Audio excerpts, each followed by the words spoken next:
¿Cambiar de equipo es sinónimo de acierto? ¿Merece la pena renovar o mantenerte en un equipo donde apenas vas a tener protagonismo? Hoy en el canal, a raíz de la salida de Rob Gray de Brogan, vamos a hablar de jugadores que se equivocaron o que no tomaron la mejor decisión posible pensando en su futuro en corto y medio plazo. ¡Vamos allá!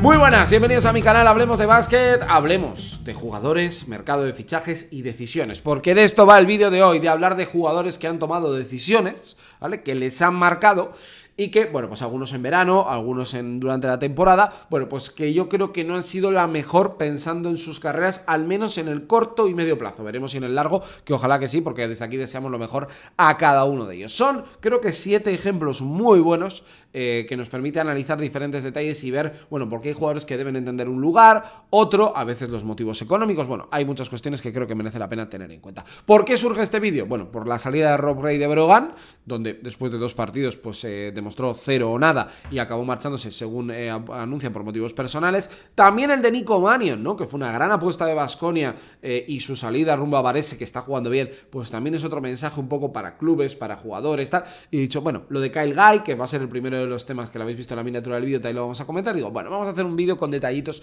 que puede merecer la pena. Así que os invito a que os quedéis por aquí, que os suscribáis. Por cierto, os recuerdo que estamos en los últimos días del curso junto a la Universidad de Valencia de desarrollo de marca personal y creación de contenido, así que abajo en la descripción tenéis toda la información, tenéis un vídeo en el canal con todos los detalles. Os vais a quedar sin plazas los que vayáis a última hora. Se cierra antes de Semana Santa, así que yo, si fuera vosotros, estaría atentos y lo llevaría a cabo. Bueno, vamos a ir hablando de todos estos detalles, ¿vale? Porque creo que merece muchísimo la pena. Y os decía que el tema de Rob Gray era llamativo. Fijaros, Brogan, ¿no? Sin él ya consiguen la primera victoria en una victoria sorprendente ante el Barça en el Palau. Tampoco creo que sea sinónimo, la salida de Rob Gray con este triunfo. Pero oye, también es curioso y creo que era un buen momento para traer este contenido. Pero, por ejemplo, el tema, os decía, el de Kyle Guy, creo que es algo a analizar. Y así nos ponemos un poco en tesitura de lo que fue el pasado verano, donde el norteamericano, después de acabar fantásticamente la temporada, aquella eliminatoria ante el Baskonia brutal, aquel primer partido en el Wizzing ante el Real Madrid, pues daba la sensación de que iba a ser un jugador que se iba a comer el mundo en Euroliga. Se planteó la oferta de Valencia Basket, que yo sinceramente creo que para Valencia y para él hubiera sido la mejor decisión. Pero ahí Juventud de Badalona se guarda el derecho de tanteo y aparece la figura de Panathinaikos, un equipo con mucho potencial, con muchos jugadores que iba fichando, pero que yo creo que si alguien cerca suyo hubiera tenido el conocimiento total de la situación, le hubiera dicho, hombre, igual irte a Panathinaikos, pues igual ganas dinero, pero lo que vas a hacer es jugar poco, ¿no? Y la realidad es que él optó por irse a Panathinaikos, Juventud de Badalona igualó sus derechos y Valencia Basket se quedó sin el tirador que quería. Es decir, Valencia no puso el dinero suficiente, Juventud se quiso mantener con él y lo ha vendido más barato, seguramente a Tenerife. Y él pues salió perjudicado porque la realidad es que ha jugado muy poco en el Panathinaikos hasta acabar volviendo a la Liga CB y hacerlo a Tenerife. Es decir, a veces ir al equipo con más brillo, decir, Panathinaikos es uno de los super top de Europa, igual no es la opción que más te conviene. Aunque alguno dirá, hombre, viendo el recorrido que está teniendo ahora en Tenerife y lo barato que le ha salido al Lenovo Tenerife y el impacto que está teniendo en el conjunto canario, bueno, pues probablemente sea un paso importante en su carrera. Pero yo creo que un paso más natural hubiera sido ir a Valencia y haber brillado. La realidad es que ahora mismo en ACB está firmando 12 puntos, 2 asistencias, 40% en triples y en la BCL están 22 puntos por partido. Si es que es un jugadorazo. La duda es cuál va a ser su siguiente paso, ¿no? Si seguir creciendo en un proyecto tipo Tenerife o dar el paso a un equipo de Euroliga que busque un rol específico de un tirador. O poder ir a Valencia, que recordemos que ya tanto Valencia, que además con el siguiente protagonista, hizo ya negocios con Tenerife para fichar un jugador que se había adelantado en el mercado, el conjunto de Chus Vidal. Así que Kyle Guy es un ejemplo claro de decisión rara en verano, bueno, pues que al final le acaba saliendo mal, pero que luego le sale bien, porque volviendo a Tenerife, pues oyendo a Tenerife, ha firmado o está firmando una gran temporada. El siguiente nombre que os decía, ese jugador que fichó Tenerife, nunca jugó en Tenerife, pero que fue a Valencia, que salió mal y que ahora le estamos viendo brillar en Murcia. Jonah Radebo, qué jugador. Era evidente que este jugador era bueno. Lo vimos jugar en Ludwigsburg, brilló muchísimo. Tenerife lo firma, le paga 40.000 euros Valencia Basket para hacerse con sus servicios y lo lleva a la Euroliga. Hace una temporada de ni fu ni fa. La verdad que el año pasado de Valencia Basket fue muy duro, cierre de una etapa, a un estilo de plantilla diferente. Se tiene que marchar a Turquía, si no me equivoco, Galatasaray, y hace muy poquitas fechas, después del parón de la Copa del Rey, firma por UCAN Murcia. Un jugador ideal para Murcia, porque tiene físico, porque puede jugar en el 1 y en el 2, porque es comunitario y no le genera problemas en esas posiciones, firma además para esta temporada y la siguiente, y porque es un jugador que le permite, bueno, pues juntarlo con Dylan Ennis, con Howard Ross, con Rodion Skuruks, con Troy Cooper, con Haakanson cuando ya esté al 100%. Bueno, pues le permite dar una polivalencia brutal. De hecho, están 11 puntos, 4 rebotes desde que ha firmado por UCAM Murcia. ¿Esto quiere decir que era mal jugador en Valencia y era un fenómeno? ¿O que la gente de Murcia lo hace muy bien, el de Valencia lo hace muy mal? No.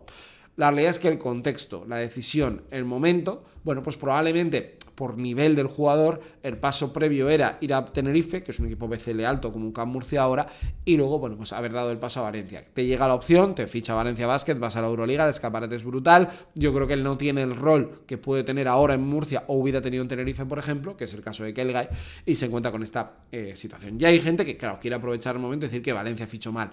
Me parece un buen jugador, pero seguramente igual haberle dado más continuidad igual te hubiera servido. La realidad es que duró muy poco en Valencia Basket y en verano fue uno de los primeros que se acabó marchando, pues como pasó con Jace Webb, Jasiel Rivero, etcétera, etcétera. Nos vamos a Partizan, porque Celco también comete errores, o Celco o el jugador en cuestión. Hablo de Mateusz Ponitka, un jugador residual completamente en los planes de Partizan de Belgrado. Está jugando 12 minutos por partido, 2 puntos, 2 rebotes, 27% en triples. El jugador que hizo un triple doble para eliminar a Eslovenia de Luka Doncic en el Europeo 2022, que llegó a sonar para el Baskonia, lo firmó Panathinaikos para sorpresa de nadie, no hizo un temporadón, también es cierto que aquel Panathinaikos no iba a ningún lado, y lo ficha Partizan diciendo, voy a fichar un guerrero, jugador que me ayude mucho al equipo. Pues él y Yaramas, que está jugando algo más, han tenido un papel residual.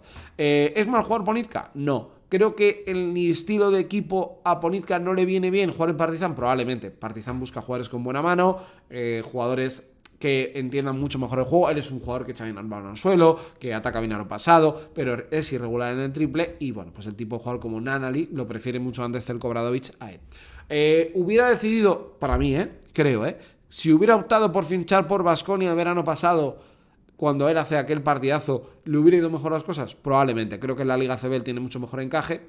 Hubiera ido un proyecto que tenía mucho mejor sentido, pero la realidad es que Baskonia no fichó a Ponitka y acabó firmando a Pierre Henry, aunque luego acabara como acabase la situación. Pero la realidad es que Mateusz Ponitka, bueno, pues optó por un tren que es ser entrenado por Celco y no le sale bien. Bueno, pues probablemente hubiera tenido hueco en otro equipo. No sabemos qué ofertas manejaba en ese momento, pero igual bajar a la Eurocup o bajar a la BCL hubiera sido también una muy buena opción para el exterior polaco. Cuarto nombre, y este sí que no lo vimos venir porque se montó un lío en verano para que este jugador saliera de Partizan para firmar por Fenerbahce, increíble. De hecho, Miško Arnautović y Partizan, como relaciones de agentes, se ha roto. O sea que imaginaros cómo ha acabado la película. Jan Madar y su situación. Nico Nitudis, aunque tuvo la canasta ganadora para el Madrid, para ganar el Madrid en Estambul. Nico Saras, que de hecho ha bajado en picado sus números, está teniendo protagonismo. Jan Madar, el base israelí, que también lo hiciera la pasada temporada, sobre todo en playoff, de la mano de Zelko Obradović, que parecía que quería renovarlo. Bueno, pues realmente yo creo que se equivocó en verano, porque fue un equipo donde le pagaron mucho. De hecho, Fenerbahce es un equipo bastante tendencia de pagar a jugadores que todavía no han hecho nada en el baloncesto europeo y que le vaya mal. O sea, esto es así.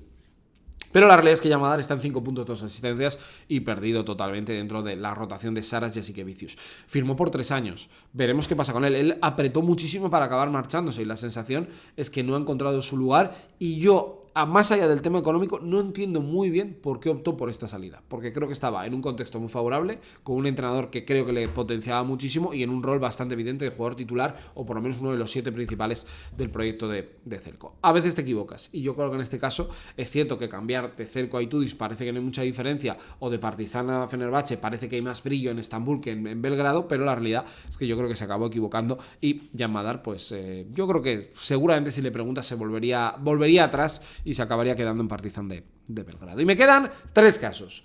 Uno ex de la Liga CB y 2 de la propia Liga. Creo que os va a merecer la pena. Por un lado, el caso de Jasiel Rivero, que este es el que os comentaba que es fuera de la Liga. 7 puntos, 3 rebotes en Maccabi. Recordar que el año pasado fue incluso MVP de algún mes en la Liga CB. Pero su condición de extracomunitario, donde, pues, por lo que sea cuestiones de papeleo y tal, no ha cambiado nada. Y luego, bueno, por el tipo de jugador que ha sido, ¿no? Y el final que tuvo de temporada, con aquello de los 3 jugadores que iban rotando como extracomunitarios en Valencia, por algún, creo que fue algo puesto en Instagram y tal. Como que los últimos meses de Jasiel Rivero fueron de pasar a jugar en un Barça, en un Baskonia, renovar en Valencia, a acabar yéndose a Maccabi con un rol muy residual, un jugador que en Euroliga tiene limitaciones evidentes. Para mí no es un 5, creo que no tiene la velocidad para ser un 4, tampoco tiene lanzamiento exterior para ser un 4 abierto. Bueno, pues tiene cuestiones que tiene que darle una vuelta y que luego yo creo que él calculó mal el disparo y pensó que iba a ser un jugador más relevante de lo que finalmente ha sido. Veremos, porque pinta que es un jugador que puede acabar saliendo de Euroliga este año e irse a BCL Eurocup, pero bueno, pues su opción de haber probado Euroliga o haber estado en un proyecto en baloncesto español, que yo creo que le hubiera estado más cómodo, pues era una opción que, bueno, pues en este momento, yo creo que sobre todo, no tanto por lo que vivió en verano, sino por lo que pasó unos meses antes. Por eso siempre es importante, a mí siempre me gusta decir, ¿no?, el legado que tú dejas allá donde vas, en la vida, como trabajador y como jugador, y bueno, pues en este caso yo creo que le jugó una mala pasada. Y ahora vamos con dos casos que ahora mismo están en el Madrid y en el Barcelona, que creo que vamos a analizar y merece la pena. Uno, creo que lo vais a ver muy claro, que es el caso de Jace Nagy, el jugador que ha sido drafteado por los Hornets el pasado verano, se quedó después de haber hecho una temporada para mí bastante buena de la mano de Sara Jasikevičius. Llegaba un entrenador que iba a apostar por la cantera o que venía de la cantera y todos pensábamos que le podría dar protagonismo, pero mantener a Vesely, el fichaje de William Gómez y el contexto del Barça 2023-2024 ha hecho que James Nagy en Euroliga esté jugando y esté firmando 2 puntos, un rebote, y que sus partidos sean contados de nivel bueno en la Liga CB y jugando realmente poco. Es cierto que si lo piensas, yo le pongo aquí a Roger Grima un pero evidente. William Gómez es un jugador súper top y tiene que jugar mucho. Vesely exactamente igual o más, tiene que jugar mucho. Son incompatibles estos dos. Nagy no tiene rango de tiro, pero la realidad es que creo, en este caso, que si yo hubiera sido Jace Nagy, hubiera pedido o una cesión o me marcho a la NBA. Era evidente que iba a jugar poco. Yo lo veía bastante claro desde verano. Entiendo que él y sus agentes también pues primarían un poco el desarrollo del jugador, pero la realidad es que a mí, como le ha pasado un poquito a Caicedo, da la sensación de año perdido. Veremos dónde puede llegar. A mí es que me parece un pívot titular o de 15 minutos para cualquier equipo Euroliga, pero la realidad es que Jace Nagy ahora mismo pues en el Barça no está teniendo protagonismo, está siendo un jugador residual. Y el otro es una cosa personal mía, Además, como viene de jugar un partidazo ante Unicaja de Málaga metiendo muchos tiros, hablo de Alberto Abalde, pues me apetecía meterlo en este vídeo. Sonó mucho la posibilidad de que Alberto Abalde saliera del Real Madrid en verano. De hecho, estuvo en la selección, le vimos que, bueno, pues es muy voluntarioso, es un jugador que a mí me gusta mucho, pero que no ha acabado de encontrar el tono, ni mucho acierto exterior. Bueno, esa chispa de jugador que vimos especialmente en Valencia Basket no la he encontrado. Y bueno, pues un jugador que está en 17 minutos, 5 puntos, 3 rebotes, 2 asistencias en un Real Madrid donde era evidente que con Musa, Gerson, Yadek, Rudy, Jul, Coser iba a jugar muy poco. Bueno, pues Alberto Abalde para mí es una de las cosas que yo, pero esta sí que es 100% personal mía, yo creo que si hubiera estado cerca de él, le hubiera dicho: Alberto, vete a probar a otro equipo. Entiendo que el Madrid es un club que te acerca mucho a los títulos, el Madrid es un club muy grande en cuanto a prestigio, económicamente entiendo que es un club que te ofrece prestaciones que seguramente otros conjuntos no te ofrecen, pero la carrera de Alberto Abalde a mí me hubiera gustado más, que seguramente lo puedo hacer, pero le queda un año más de contrato jugando en otro conjunto, volviendo a Valencia, yendo a La Peña, jugando en Tenerife, yo que sé, UCAM Murcia, incluso hasta Baskonia. Creo que él hubiera podido volver a brillar, porque lo que le vimos hacer en Badalona y sobre todo en Valencia Basket, creo que fueron años muy buenos, siendo un jugador capaz de liderar, haciendo muchas cosas en diferentes aspectos del juego, un fijo en la selección, y bueno, pues que desgraciadamente entre las lesiones y que él no ha acabado de encontrar su rol ni una mejora en un tiro evidente, que yo creo que es una de las claves para que Alberto Abalde pueda ser consolidado como un jugador de Euroliga, bueno, pues él le ha podido jugar una mala pasada. Así que estos son los nombres que os quería plantear, iba un poco de más a menos, pero creo que es un vídeo también para reflexionar de que a veces cuando en verano uno ficha por el equipo que más te paga o que mejor rol a priori te puede dar o que más te puede hacer brillar, igual no es la mejor opción, sino que hay que evaluar todas las opciones y verlo. También te digo, solo acierta o se equivoca el que está delante de la situación. No vayamos de listos, pero es cierto que hay que, bueno, pues analizar algún debate y generar un poco de contenido alrededor de esto, que yo creo que está guay también, y evaluar pues cómo ha ido el mercado de fichajes para que cuando llegue junio, llegue julio, bueno, pues podamos hablar también de este tema que yo creo que es bastante relevante. Lo dicho, nos vemos en el próximo vídeo y seguimos hablando de básquet. Hasta luego, adiós.